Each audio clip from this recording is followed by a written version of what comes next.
नमो सिद्धाणं नमो आयर्याणं नमो उवज्झायाणं नमो लोये सवसाहुनं मोक्षमार्गस्य नेतारं भेत्तारं कर्मभूभृतां ज्ञातारं विश्वतत्त्वानां वन्दे तद्गुणलब्धये।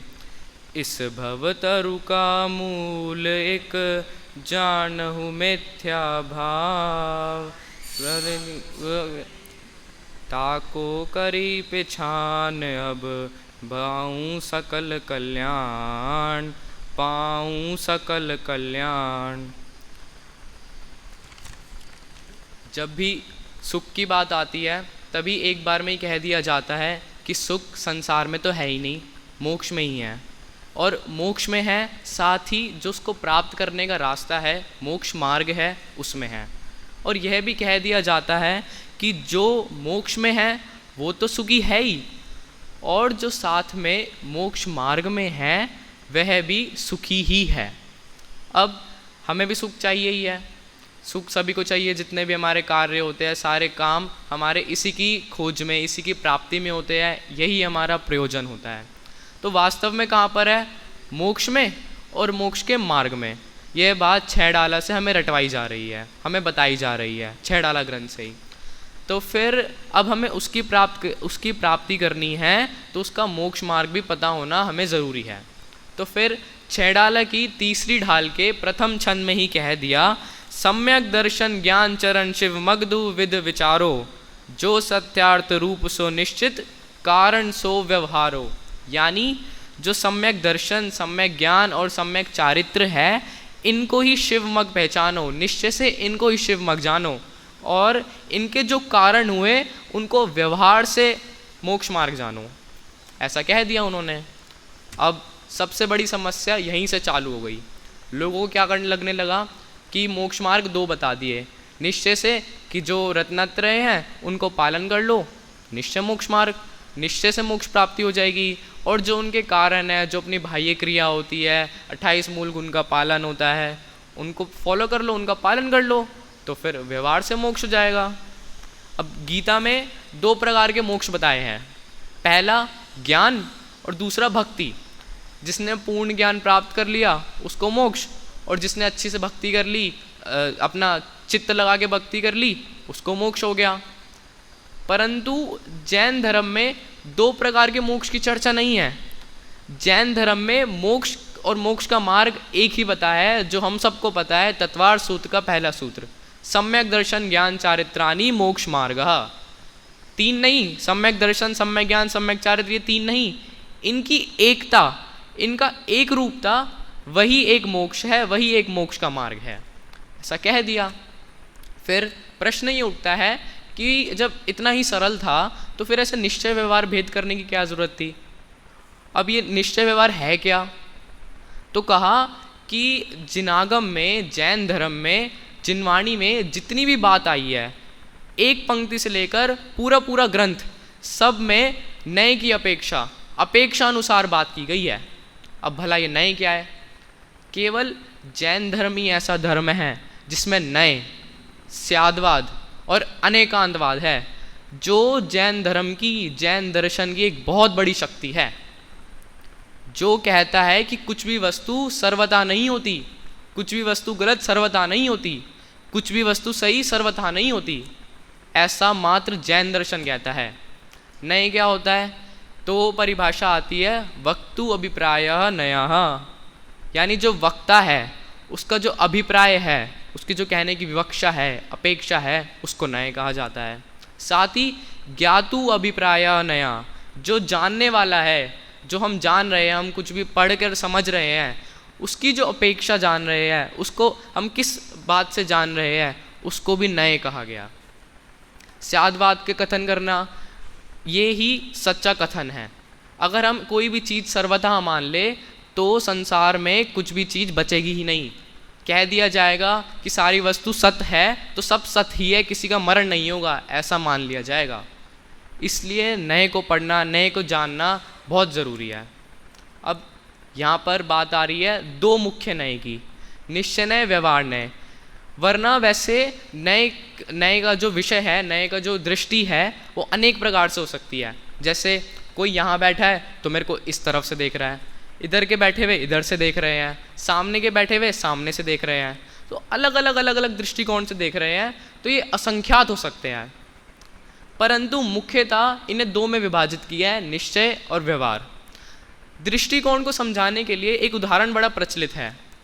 द्रोणाचार्य ने युधिष्ठिर और दुर्योधन को बुलाया और उन्हें एक होमवर्क दिया कि आप जाओ और राज्य में जाओ और युधिष्ठिर को कहा जो सबसे बुरा आदमी आपको लगे उनकी लिस्ट बना के लाओ। दुर्योधन को कहा जो सबसे अच्छा आदमी लगे उसकी लिस्ट बना के लाओ। पूरा दिन, पूरी रात, पूरा हफ्ता उन्होंने घूमा लिस्ट बनाने के लिए। फिर एंड में जब उन्हें बुलाया तब द्रोणाचार्य ने कहा दिखाओ आपने क्या किया। तब दुर्योधन ने कहा कि पूरी प्रजा में मुझे कोई अच्छा व्यक्ति नहीं दिखा, किसी न किसी के मन में मायाचार, कपट, छल है ही है, क्रोध, कषाय सब में है, कोई मेरे को अच्छा आदमी नहीं दिखा। फिर द्रोणाचार्य ने कहा चलो ठीक है, तुम्हें कोई अच्छा नहीं दिखा, इस हिसाब से तो युधिष्ठिर को सब अच्छे दिख गए, तुम्हें कोई अच्छा नहीं दिखा तो युधिष्ठिर को सब अच्छे दिख गए होंगे। युधिष्ठिर से पूछा दिखाओ लिस्ट दिखाओ। तब उन्होंने कहा मुझे कोई संसार में, पूरी प्रजा में कोई बुरा नहीं दिखा। क्यों? क्योंकि भले ही कितना कपट हो परंतु परिवार के लिए प्रेम सब में है, भक्तिभाव सब में है, मेरे को कोई बुरा दिखा ही नहीं। प्रजा एक ही है, वस्तु एक ही है, परंतु दोनों का कथन अलग अलग विवक्षा से कर दिया, अलग अलग दृष्टिकोण से कर दिया। इसी का नाम नय है। इसी का कथन करने की शैली स्यादवाद है। इसी को ही समझना बहुत ज़रूरी है। तो परिभाषा निश्चय और व्यवहार की इस प्रकार आती है, जो सच्चे स्वभाव का, जो द्रव्य के सच्चे स्वभाव का निरूपण करे वह निश्चय है। निश्चय ने भूतार्थ है और इसी का विपरीत व्यवहार ने, जो वस्तु के सच्चे स्वभाव का निरूपण ना करे और अभूतार्थ है वही व्यवहार है। यहाँ पे दो शब्द आए, भूतार्थ और अभूतार्थ।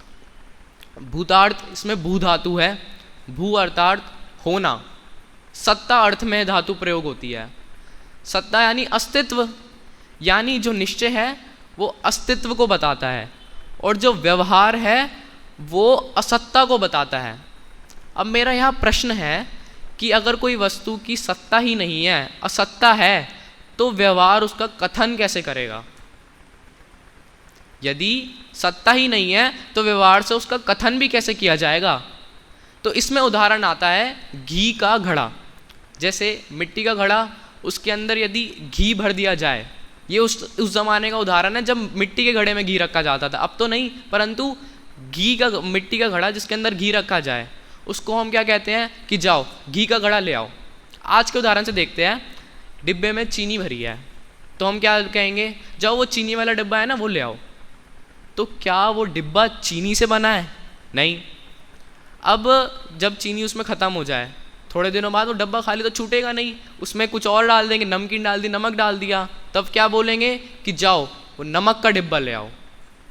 उस समय डब्बा वही है पर पहले उसको क्या कहा जा रहा था, चीनी का, और बाद में उसको क्या कहा जा रहा है, नमक का। यहाँ पर लेना व्यवहार की विवक्षा कि अब सत्ता नहीं है उसकी, चीनी की डब्बे के अंदर सत्ता नहीं है, फिर भी ऐसा कथन कहा जा रहा है चीनी का डिब्बा, नमक का डिब्बा। या यद्यपि उस समय है, उसके अंदर मौजूद है, परंतु वह डब्बे का स्वरूप, उसका स्वभाव चीनी नहीं है, नमक नहीं है। और दूसरी तरफ कहा जाए कि वो, अब दोनों ही विवक्षा में, दोनों ही उदाहरण में कहा जाए प्लास्टिक का डब्बा लाओ, प्लास्टिक का डब्बा लाओ, तो भी वही डब्बा लेकर आएंगे। तब वहाँ कहा जाएगा निश्चय कथन कि जो स्वरूप है, जो स्वभाव है वो बताओ। ये यहाँ पर निश्चय आ जाता है। और जहाँ पर कार्य कारण संबंधी बात हो या किसी और द्रव्य को मुख्य रखकर बात हो, जैसे कोई दो दोस्त हैं, एक दोस्त नहीं आया तो पता कैसे चले नहीं आया, तो दूसरे वाले से पूछा जाता है कि वो कहाँ है। मुख्यता किसको करी? दूसरे वाले को, पहले की बात करने के लिए। ऐसे ही व्यवहार को जानना कि दो द्रव्य हैं तो एक द्रव्य की बात को कथन करने के लिए दूसरे द्रव्य का सहायता ली जाए, वहाँ पर व्यवहार का कथन किया जाता है, वहाँ पर व्यवहार का प्रयोग किया जाता है। और अभी 2-3 दिन पहले भूकंप आया था जयपुर में, बहुत बड़ा 4.9 मैग्नीट्यूड का। अब 8-10 न्यूज़ चैनल, घटना एक ही हुई, भूकंप आया, सभी ने अलग अलग तरीके से उसको बताया। भूकंप में मकान हिल गया, किसने बताया, भूकंप में दुकान हिल गई, परंतु बात किस चीज़ की कर रहे हैं, एक ही चीज़ की।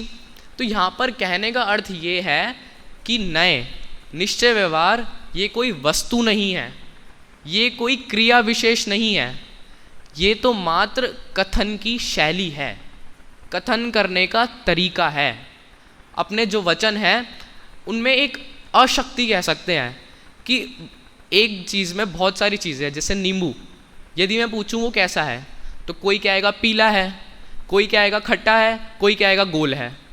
तीनों बात सही है, परंतु अपनी वाणी की अशक्यता इतनी है कि हम एक बार में एक ही चीज़ को कथन कर सकते हैं और दूसरी चीज़ को गौण करना ही पड़ेगा। उस समय नए का प्रयोग किया जाता है कि हम स्वरूप को गौण कर रहे हैं या फिर उसको कथन करना, व्यवहार से कथन करना, समझाने को गौण कर रहे हैं। अब सवाल ये उठता है कि दोनों ही नए में सही क्या है, हमारा प्रयोजन दोनों नए में से किसके तरफ है। क्योंकि अभी सुख की बात आती है तो सभी आगम में ही है कि आत्मा को जानो, आत्मा में ही लीन हो जाओ, वही सुख है। तो व्यवहार तो दूसरे द्रव्य की बात कर रहा है, पर द्रव्य की बात कर रहा है, और निज द्रव्य तो आत्मा ही है। पर द्रव्य क्या हुआ, पुद्गल। अब पुद्गल की बात तो हमें करनी नहीं है, सबसे नज़दीकी पुद्गल हमारे पास क्या है, हमारा शरीर। पहचान भी हमारी इससे ही होती है। कक्षा में प्रथम आने वाला व्यक्ति, उसकी पहचान क्या बन जाती है, जो कक्षा में प्रथम आया वो ये है, जो बिल्कुल नहीं पढ़ता वो ये है, ऐसी पहचान बन जाती है। और ये पहचान उसकी उस कक्षा तक ही सीमित है। यदि वो समाज में जाए, परिवार में जाए, तब उसको इस प्रकार से नहीं बुलाया जाता कि जो कक्षा में प्रथम आए वो खड़े हो जाओ, वो खाना खाने आ जाओ, ऐसा नहीं कहा जाता। इस प्रकार निश्चय और व्यवहार का प्रयोजन क्या है हमारी ज़िंदगी में, वो जानना बहुत ज़रूरी है। तो उसके लिए कहा कि नाटक समयसार बनारसी दास जी ने लिखा, उसमें उन्होंने एक छंद में 3 मूर्ख की बात करी, वो मैं आपको सब बताना चाहूँगा। पहला, जे बिन ज्ञान क्रिया अवगाहे। पहला मूर्ख, जे बिन ज्ञान क्रिया अवगाहे, जो बिना ज्ञान के क्रिया आचरण पालन करता है। बहुत प्रचलित छंद है यहाँ पर। तो मुनिव्रत धार अनंत बार ग्रीवक उपजायो, पै बिना तम ज्ञान बिना सुखलेश न पायो।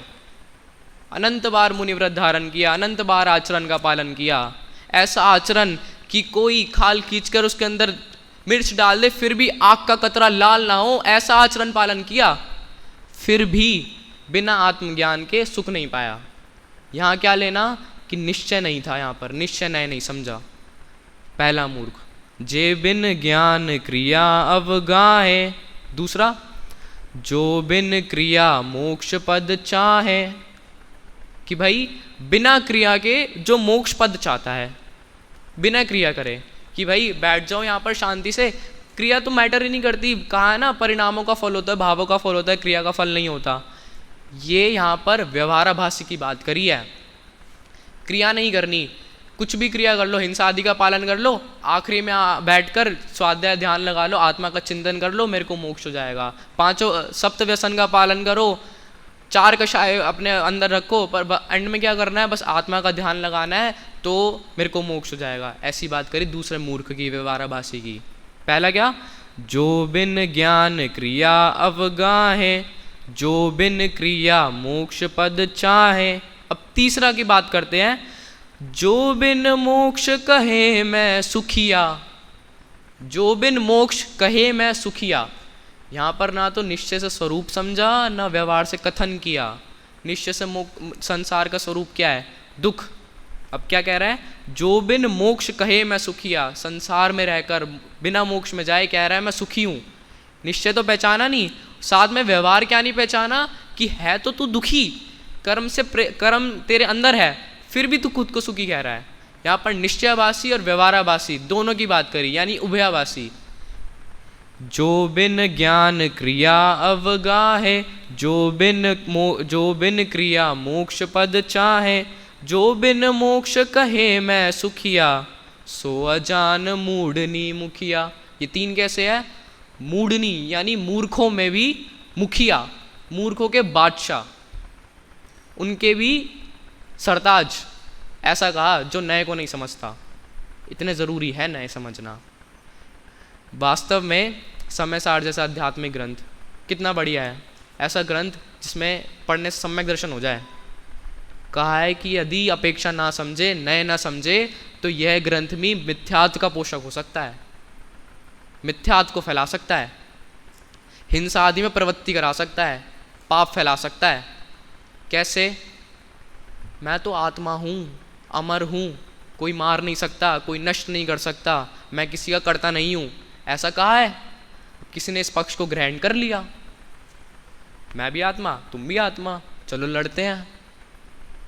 मारने लगे, सामने चींटी आई, उसको मार दिया। अरे आत्मा ही तो है, मैंने तो उसको मारा ही नहीं, ये तो शरीर का नाश हुआ है, शरीर में तो जान होती ही नहीं है, पाप किस बात का लग रहा है। यदि ऐसा मान लिया जाए तो पूरा 3 लोक नष्ट हो जाए। मनुष्य आपस में एक दूसरे को मारकर खत्म कर दे कि भाई सामने वाला तो जीव है, जीव को तो मरण होता ही नहीं है, अब मैं तो उसके शरीर को मार रहा हूं, ऐसा हो जाए। ये निश्चयाभासी की बात करी है। और उसी में ही उल्टा स्वच्छंदी भी हो जाए निश्चयाभासी कि मैं तो जीव हूं, मेरा तो कुछ होना ही नहीं है, खाना वाने में क्या रखा है, वैसे भी अच्छा नहीं बनता तो खाना रहने देते हैं। ऐसा नहीं। कहा है ना कि भोजन बिन नरकों में जीवन, भरपेट मनुष्य क्यों मरता है। इसको यदि ग्रहण कर लिया तब मनुष्य खुद को ही मार ले बिना भोजन किए। इसका ही विपरीत व्यवहार, कि केवल व्यवहार ही कर रहा है, निश्चय को नहीं जान रहा, व्यवहाराभासी में आया। इस प्रकार से निश्चय और व्यवहार का जानना बहुत ज़रूरी है। ऐसे कई लोग हैं नित्य पूजा करते हैं, नियम ले रखा है पूजा करने का कि भाई साहब रोज पूजा करनी है, एक नहीं 2-2 3-3 पूजा करनी है, अच्छे से बिल्कुल मंद मंद मुस्कुराहट से तालियां बजाते हुए प्रसन्नचित होते हुए पूजा कर रहे हैं। पूजा की पंक्ति क्या है? झूठे जग के सपने सारे, झूठी मन की सब आशाएं, तन जीवन यौवन अस्थिर है, क्षण भंगुर पल में मुरझाए। ऐसी पंक्ति आत्म प्रदेश में हृदय में कंपन हो जाए, वैराग्य उत्पन्न हो जाए, उसमें प्रसन्न हो रहे हैं, मन मुस्कुराहट आ रही है। क्यों? सोने के चवर सामने क्या भव्य मंदिर है, कितनी सुंदर जिन प्रतिमा है, अरे चांदी की थाली में है, क्या गा रहा है, आज के आनंद की जय। तो बताओ क्या वह निश्चय से पूजा हुई? क्या उसने उसका स्वरूप समझकर पूजा करी? नहीं। व्यवहार से तो पूजा है, परंतु व्यवहार को ही निश्चय पूजा मान लेना यही मिथ्यात्व है। भले ही वो पुण्य के किले बंद के लिए कारण हो, परंतु जो निश्चय से मेरा स्वरूप भगवान के तरह है, भगवान का स्वरूप मेरे तरह है, जो आत्मा मेरे अंदर है वही आत्मा भगवान वाली है, मैं भी भगवान आत्मा हूँ, सिद्ध बन सकता हूँ, मोक्ष में जा सकता हूँ, ये निश्चय पूजा है। जब तक इसका श्रद्धान ना हो तब तक व्यवहार से करी हुई क्रिया निरर्थक ही है, निष्फल ही है।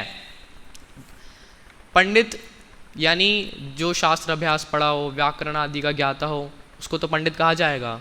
साथ में पंडित की पत्नी को भी पंडिताइन कहा जाता है, भले ही उसको क ख ग भी ना आता हो। इस प्रकार निश्चय व्यवहार को जानना, यानी जो निश्चय से बहुत नज़दीक है उसको भी, जो निश्चय जैसा लग रहा है परंतु वास्तव में वह भी व्यवहार ही कई जगह प्रतीत होता है। अब फिर वही बात कि अहिंसा आदि प्रवृत्ति नष्ट हो जाएगी अगर हम ऐसा ना माने।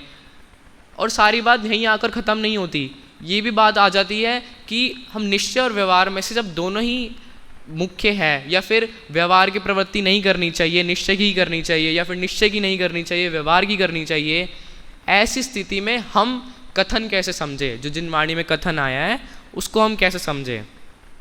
ऐसा भी कहा जाता है कि निज स्वरूप में लीनता, निश्चय संवर जानी, समिति गुप्ति संजन धर्म, धरे पाप की हानि। दोनों बात कह दी, दोनों ही विवक्षा कह दी कि आत्मा में निज स्वरूप में जो लीनता है वही निश्चय से संवर है, वही निर्जरा का कारण भी है।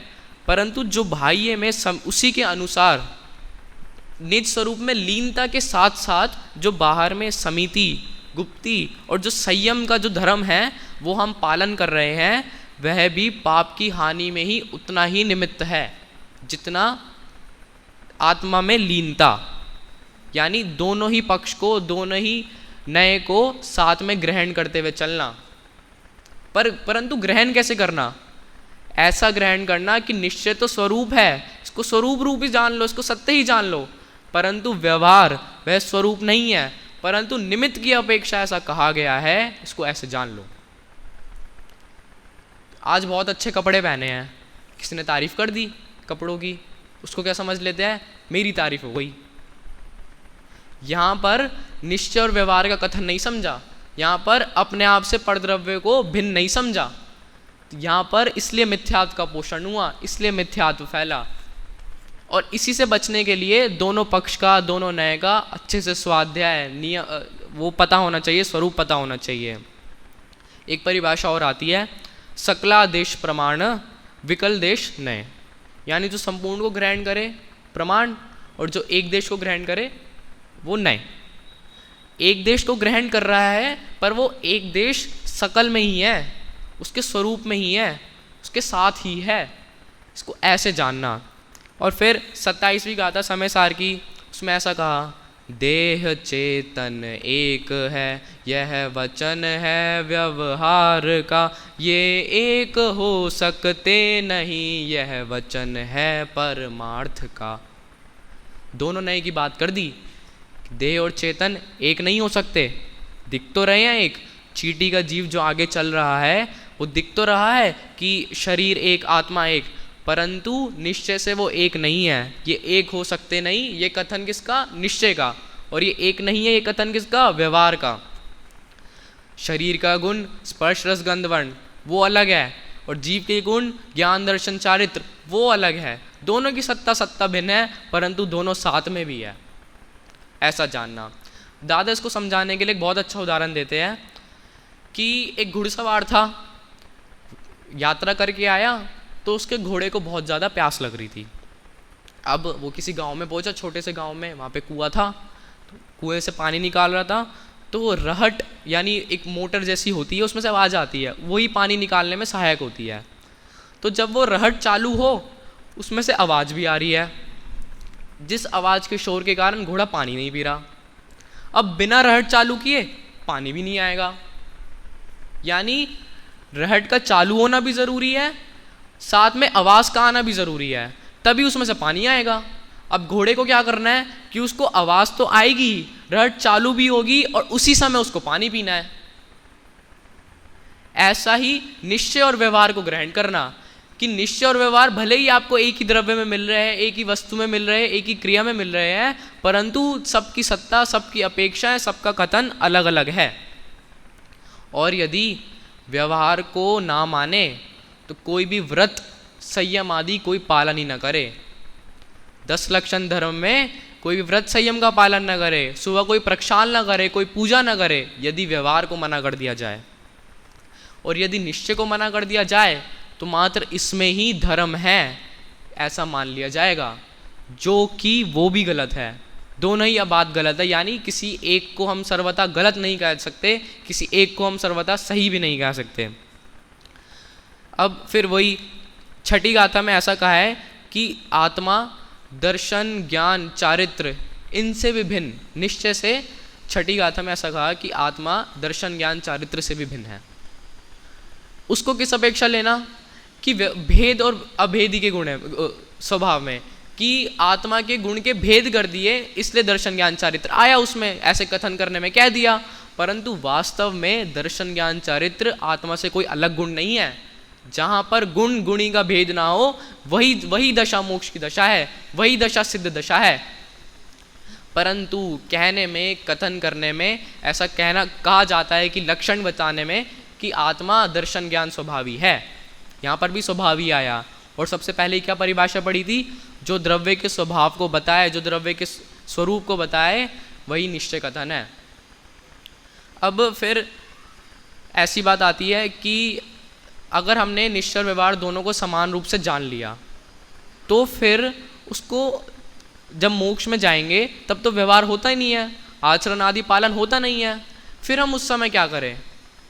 ये तो आपकी गलत बात हो गई कि अभी तक आपने आधे घंटे प्रवचन किया जिसमें कह दिया कि निश्चय व्यवहार साथ में रखना है, परंतु सिद्ध दशा में व्यवहार होता ही नहीं है, मात्र निश्चय होता है। फिर हम क्या करें? तो वही जो सबसे पहला उदाहरण दिया घी के घड़े वाला, कैसा कि भले ही घी उसमें उस समय था, उस समय घी का घड़ा कह दिया, परंतु घी के जाने के बाद भी घड़े की सत्ता है, जो हम जिसकी पहचान कर रहे हैं, जो उसमें करता है, उसकी सत्ता है। किस रूप से है? उसके स्वभाव से है, उसके मिट्टीपने से है। इस प्रकार यदि व्यवहार नहीं है, व्यवहार का अभी व्यवहार को हम पालन इसलिए ज़रूरी है क्योंकि वो निश्चय का सहचारी है निश्चय को जानने में, इसलिए व्यवहार कहा जाता है। अंत में एक बात कहना चाहूँगा, जैसे खाने में यदि नमक ठीक हो तो किसी का उस पर ध्यान भी नहीं जाता, यदि खाने में नमक कम हो तो हर कौर में नमक दिखता है, कमी है। घर में यदि पैसा हो तो भले ही ना दिखे, यदि पैसा ना हो तो हर समय दिखता है कुछ तो कमी है।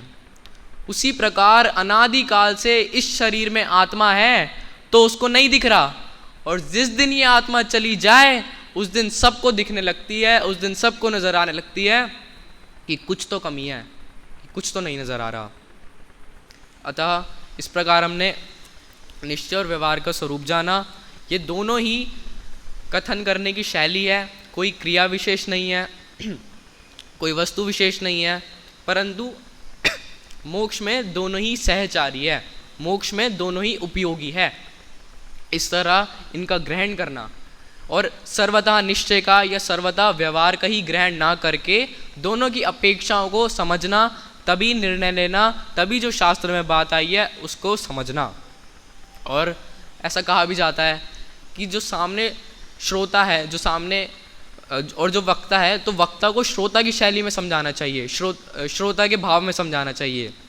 यदि मिलेच को समझा रहे हैं तो मिलेच को मिलेच की भाषा में ही समझाया जाता है, ऐसा उदाहरण टोडरमल जी ने लिया। तो यदि कहीं कह भी दिया कि व्रत आदि में धर्म है तो उसको ऐसा जानना कि इससे शुभ भाव होगा, जो कि शुद्ध भाव में कार्यकारी है, ऐसा जानना। इस प्रकार आज हमने निश्चय व्यवहार का स्वरूप जाना और हम भी इनका स्वरूप जान के शास्त्र अभ्यास करें और सही तत्व समझे। इस प्रकार आज की बात को विराम देते हैं। जय जिनेन्द्र।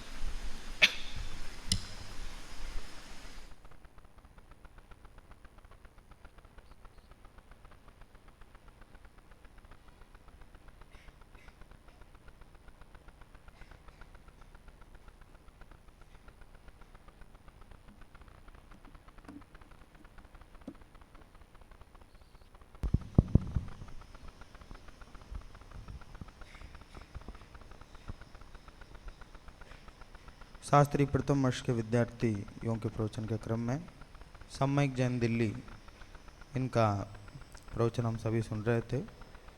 निश्चय व्यवहार विषय पर आपने अपना प्रवचन यहाँ से प्रस्तुत किया। भाषा और शैली बहुत अच्छी है, आत्मविश्वास भी बहुत अच्छा है, समझाने का तरीका बहुत बढ़िया है। भाषा शैली में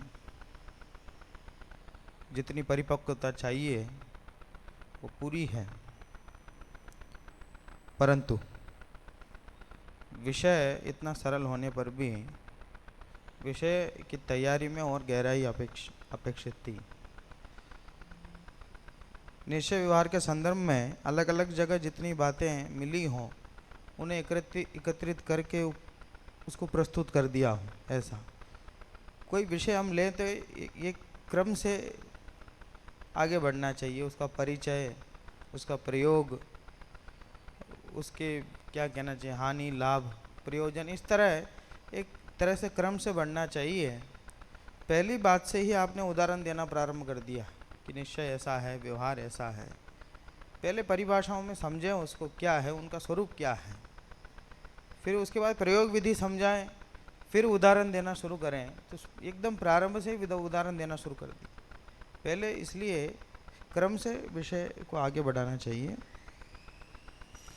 और उदाहरण भी जो भी दिया उनमें देखिए बार बार स्वयं भी कहते रहे कि वस्तु में नहीं है निश्चय व्यवहार, वस्तु के कथन करने की पद्धति है। तो आप उदाहरण जो दे रहे थे जैसे युधिष्ठिर का, उसमें युधिष्ठिर है कि अर्जुन है? चलो जो भी हो, दोनों ही इस तरफ वाले थे इस पार्टी के, तो दोनों एक जैसे ही समझो। चलो तो वो उदाहरण भैया वो घटना प्रधान उदाहरण है, वो उसमें निश्चय व्यवहार कहाँ से घटित करोगे? ठीक है कि उनको बोले कोई अच्छा ही नहीं मिला, इनको कोई बुरा ही नहीं मिला, उसमें निश्चय व्यवहार कैसे लागू होगा? ये तो बार बार हम कहते रहे कि वस्तु के कथन करने की पद्धति है, तो फिर उसमें घटना में कैसे लागू करोगे उसको? तो इसने अच्छा कह दिया, इसने बुरा कह दिया, ये तो एक इष्ट अनिष्ट की जैसी कल्पना, जैसे टोडरमल जी ने कहा है कि साहब कोई वस्तु किसी को इष्ट लगती है, कोई वस्तु किसी को अनिष्ट लगती है, तो एक तरह से ये राग द्वेष का प्ररूपण है, निश्चय व्यवहार का नहीं है। और बार बार कि एक किसी पक्ष को ही मान लेता है, व्यवहार को ही मान लेता है, निश्चय को ही मान लेता है, पर आप गहराई से अध्ययन करो आगे नए चक्र आदि में, न्याय का स्वरूप क्या बताया है? एक पक्ष को ही ग्रहण करता है। प्रमाण का काम है दोनों पक्षों को ग्रहण करना, और न्याय का काम एक पक्ष को ग्रहण करना है। और हम तो कहते हैं कि एक पक्ष को ग्रहण करने का नाम मिथ्यात्व है, तो न्याय मिथ्यात्व की श्रेणी में जाएगा क्या? तो न्याय को किस में रखा है? सम्यक एकांत कहा उसको, एकांत कहा क्योंकि वस्तु के किसी एक अंश को ही ग्रहण करता है, इसलिए उसको एकांत कहा। लेकिन सम्यक एकांत, किसी एक पक्ष को ग्रहण करने वालों को मिथ्या दृष्टि कहते हो, और नए वाले को सम्यक दृष्टि क्यों कहते हो? उसके लिए उन्होंने परिभाषाएं दी है, अनिराकृत प्रतिपक्षो वस्तुवंशग्राही ज्ञातोत्तर अभिप्रायो न है। जो सामने वाला पक्ष है उसका निराकरण नहीं करता। यदि व्यवहार की चर्चा कर रहा है, व्यवहार को ही एकदम सही मान रहा है, उसी का कथन कर रहा है, उस समय निश्चय का विरोध नहीं कर रहा, निश्चय का निषेध नहीं कर रहा है, तो फिर वो व्यवहार का कथन सही है। ठीक है, बात समझ में आ रही ना? तो इस तरह है, अगर एक पक्ष भी ले रहा है, दूसरे पक्ष का निषेध नहीं कर रहा है, तो वो सही है।